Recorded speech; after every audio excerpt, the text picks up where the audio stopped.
Oh, hey there.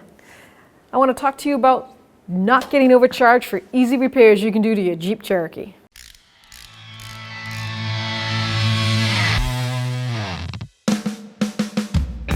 So the headlights on these are so easy to change that I remember doing these back when I was like 11 years old.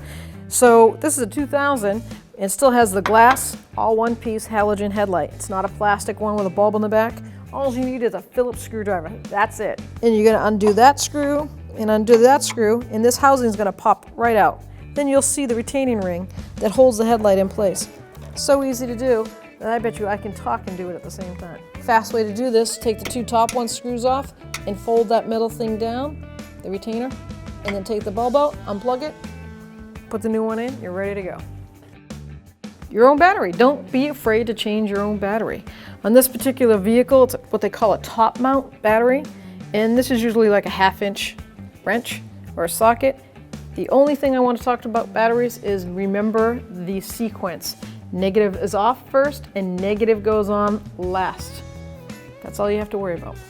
Air filter change, you can do it yourself. Cost you under 20 bucks for the filter for all different qualities. Just take the metal clips, pop them off, take the air box off, undo this clip, pull it out, clean it. You find any debris in the bottom of the box, take it out or take your vacuum, clean it out, because that will clog the bottom side of that air filter, which is not what you want. Put it together and you're ready to go. Taillight bulbs. Don't get discouraged, you can do it, it's real easy and fast. On this particular model, you're gonna use a 10mm socket. Take those bolts out, pull the housing out, twist off the socket assembly, pull the bulb out. On the bulb it will tell you 1157, 1156, whichever one it is. Just go buy one at your parts store. Hopefully you enjoyed this video. I had fun making it. Don't forget, if you're not a subscriber, please subscribe. That means you just ring that bell, it turns on all your notifications, and you won't miss any future videos.